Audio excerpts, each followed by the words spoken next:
On se retrouve dans Punchline avec Jean-Claude Dacier, Louis de Ragnel, Jeannette Bougrab. On évoque le meeting d'Emmanuel Macron hier à Strasbourg. À la fin de ce meeting, il a croisé une jeune femme voilée qui se revendiquait comme féministe. Tendez bien l'oreille. On va écouter cet échange et on va voir ce que vous en pensez. Vous êtes féministe ? Oui, moi je suis féministe. Vous êtes pour l'égalité femmes-hommes ? Je suis pour l'égalité femmes-hommes. Je peux me permettre d'être indiscret ? Oui. Vous portez un voile par choix ou vous imposé ? C'est par choix. Non, mais c'est Totalement par choix, parce monsieur. qu'il y a les caméras. Non, je vous le dis parce que Totalement par choix, monsieur. avoir une jeune fille qui porte le voile à Strasbourg qui dit « Est-ce que vous êtes féministe ?»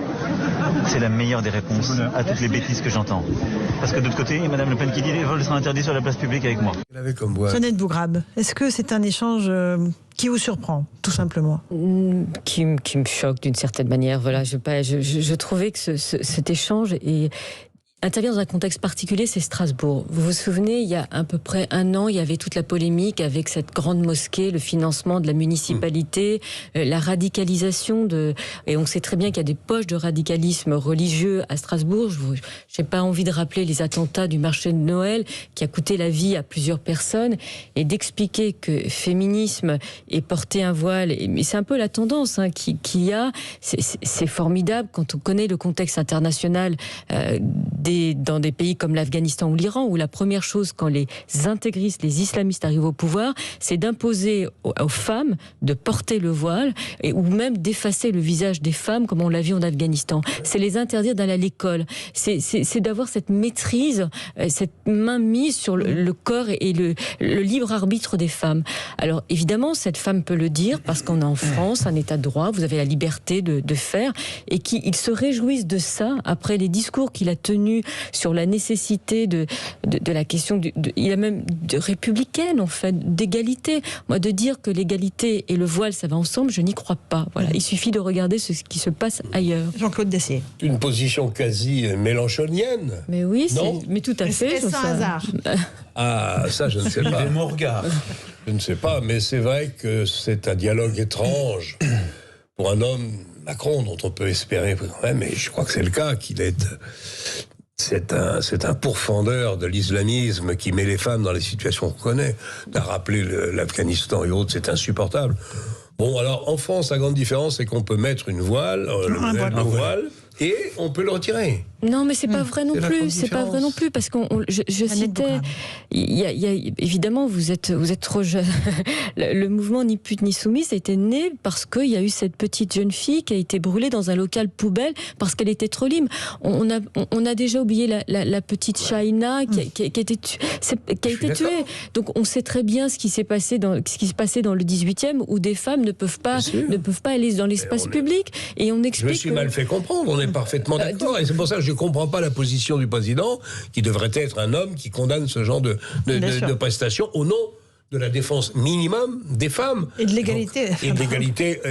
Enfin, écoutez, franchement, c'est quelque chose. Alors, est-ce qu'il a voulu faire plaisir à quelqu'un? Bon. Je le crois, hélas. Louis de Ragnel, vous avez repris les déclarations passées d'Emmanuel Macron sur le voile. Ouais, et très simplement, moi je suis entièrement d'accord avec ce que vient de dire Jeannette Bougrab. Moi je pense que même ça dépasse la question du libre choix. C'est-à-dire que pour moi c'est un acte aussi de séparation avec la société, avec nos coutumes, avec une manière de vivre. Et ça, Emmanuel Macron en a beaucoup parlé. Et justement, il y a quelques extraits, quelques phrases effectivement d'Emmanuel Macron sur la question. Il a dit par exemple en 2018, le voile est un objet qui nous insécurise et qui n'est pas conforme à la civilité. Moi je souscris totalement à ce qu'il dit. Dans le point de demain, alors il sort un peu de la question du voile, il parle plus du wokisme, mais pour moi tout est lié sur ces questions-là. Il dit « Je rejette avec force le wokisme et les partisans de la déconstruction. Il réassigne les gens à leurs origines. » Et pour moi, le voile peut faire partie d'une réassignation des gens à leurs origines. Il nie au fond la liberté de s'extraire de sa condition. Et ce faisant, il nie l'universalisme. Mais en fait, moi je suis... Où est le vrai Emmanuel Macron? Je suis entièrement d'accord avec lui. Souvenez-vous, il y avait une autre polémique autour d'une phrase de Jean-Michel Blanquer. Je crois que c'était ici même, sur Europe 1. Jean-Michel Blanquer avait dit « Le voile n'est pas souhaitable dans notre société. » Alors, dans un contexte, et il y avait un avant et un après cette phrase, et je trouve qu'en fait pour le coup ils étaient dans le juste, ils étaient dans le vrai, et je trouve profondément regrettable que Emmanuel Macron, parce qu'il est en campagne électorale, a précisément lorgné cet électorat et parce qu'il a regardé la sociologie. Il a vu, parce qu'on lui a fait remonter aussi le fait que dans la journée du vendredi et du samedi qui précède le premier tour, il y a des réseaux salafistes qui se sont mobilisés pour inciter à voter pour Jean-Luc Mélenchon. Il a vu aussi le sondage qui est paru dans La Croix, qui a été commandé par l'IFOP, et qui dit que 69% des musulmans ont voté pour Jean-Luc Mélenchon.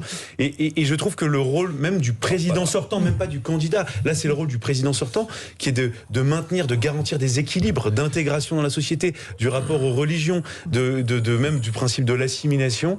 Je trouve que c'est regrettable qu'il s'abaisse à ça, et même c'est pas très respectueux. Et c'est même pas très respectueux pour les musulmans. Voilà, je ne lui reproche pas d'avoir. Il a bien raison de parler, d'être élégant, de respecter cette femme. Et bien sûr, j'aurais pu lui dire autre chose, peut-être. Mais il aurait pu lui dire autre chose. Bien sûr, il aurait pu lui dire que c'est la meilleure des réponses à toutes les bêtises que j'entends de la part de Marine Le Pen. Le voile et le féminisme, ça marche ensemble. C'est très bien. Alors ça, c'est une nouveauté. C'est une nouveauté. Non, mais ce qui est terrible, c'est que moi, je ne défends pas le voile. Donc, est-ce que dans ce cas-là, ce que je dis est une bêtise?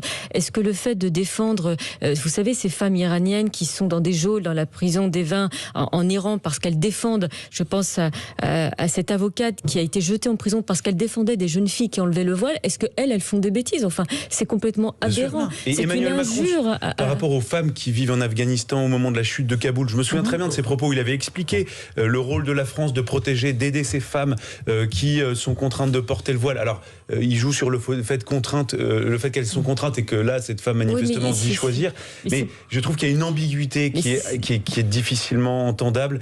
Et il y a un peu de cynisme quand même, parce qu'il sait très bien que les électeurs de la droite modérée voteront quand même pour lui, sans doute quand même pour lui, peut-être que je me trompe, en dépit de ces phrases-là, et que son unique objectif, c'est d'aller ratisser les voix à l'extrême gauche, clairement, et que globalement, voilà, ça lui fera pas ou peut perdre de voix par rapport aux électeurs de droite classique pour qui le vote Le Pen est impossible. C'est une position qui peut varier une nouvelle fois dans les jours qui viennent.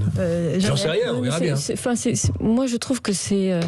on ne négocie pas avec ses principes et ses valeurs. Et à partir du moment où la laïcité, elle est inscrite dans la Constitution, lui qui parle tant d'état de droit, de respect, des libertés, et de se dire que ce qui est un signe de soumission, parce que le voile dans l'islam, ça a été en fait quand une jeune fille devient nubile, c'est-à-dire qu'elle est source de tentation pour les hommes qui sont incapables de les retenir. Expliquer que ça, c'est l'émancipation des femmes, j'avoue que les bras m'en tombent.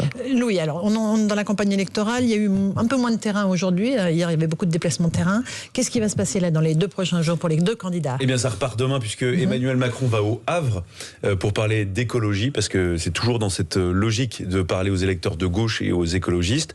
Et dans le même temps, enfin un peu plus tard dans l'après-midi, Marine Le Pen, elle est à Avignon, où elle tient un meeting d'ailleurs qu'on pourra écouter. Nous allons retransmettre en direct sur Europe 1. Effectivement, sur Europe 1, et par souci d'équilibre, et de toute façon, on tenait à le faire aussi. Emmanuel Macron aussi tiendra un meeting samedi prochain à Marseille, qui sera également à retrouver en direct sur Europe 1.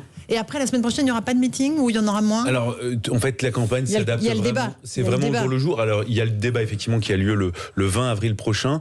Et puis, tout est adapté. Enfin, il faut imaginer, pour les auditeurs qui nous écoutent, que cette campagne, en fait, nous, on reçoit les agendas 1 jour ou 2 jours à l'avance, donc pas tellement. Parfois, même plus. le jour même. Et on voit bien que les 2 candidats s'adaptent l'un à l'autre. Quand il y en a un qui part sur le terrain, l'autre, ce qui était le cas, par exemple, d'hier, de Marine Le Pen, qui a organisé un peu à la hâte un déplacement pour lui permettre de répondre sur d'autres sujets à Emmanuel Macron, qui lui était également en déplacement. Donc le 20 avril, c'est un mercredi. On peut imaginer qu'ils vont se concentrer sur ce débat, parce que quand même, ça se joue sur un débat d'entre 2 tours. Tout ne se joue pas sur ce débat. Vous savez ça mieux que moi, Laurence. Vous avez fait un débat. Oui, j'ai eu la chance d'en animer. Où il y avait, je sais pas quoi, il y avait combien de millions de téléspectateurs? Je sais plus de 20 millions énorme, en tout cas, plus de 20 millions, oui. Oui, donc c'était le débat entre François Hollande et Nicolas Sarkozy, voilà. Qui était très très bien. Mais ça se joue encore un peu, Jeannette, sur ce genre de débat, bien sûr. Ou à la marge. C'est très important, surtout dans une élection aussi incertaine, où il y a beaucoup d'incertitudes, où il y a un besoin de clarification. Regardez, Marine Le Pen sur la Russie, il y a un besoin de clarification. Il y a quelque chose qui est toujours pas clair. Et Emmanuel sur les retraites. Sur les retraites, il y a un besoin de clarification. Sur le port du voile, on vient d'en parler. Il y a un besoin sur bien d'autres points. Sur énormément de sujets, il y a un besoin de clarification. Et Marine Le Pen ne peut pas rester battue ou élue quelques jours après, elle ne peut pas rester sur le sentiment terrible pour elle et pour ses amis et pour son parti qu'elle a laissé lors du précédent débat. Donc il faut s'attendre à une Marine Le Pen beaucoup plus structurée. Elle le démontre. Elle se présidentialise régulièrement. Il me semble, je peux me tromper, qu'il y a 5 ans, elle n'avait pas fait cette série de conférences de presse. Je parle de la Constitution. Et là, je parle de la politique étrangère. Peut-être fera-t-elle autre chose d'ici la fin de la semaine ou au début de l'autre. On va assister à un match intéressant qui ne ressemblera en rien le mot de la fin. à celui d'il y a 5 ans. Je pense que c'est l'abstention. Moi, ce qui est ma grande crainte, c'est qu'on s'attendait, même si l'élection présidentielle mobilise beaucoup, là, les deux personnalités qui sont face à face peuvent être aussi avoir un effet négatif, à savoir parce que l'espèce d'effet repoussoir, et que des gens se disent, comme ils pensent qu'elle ne peut pas passer, eh bien, n'aillent pas voter. Et ça, c'est le danger. Merci beaucoup, Jean-Claude Dacier, Louis de Ragnel et Jeannette Bougrabe.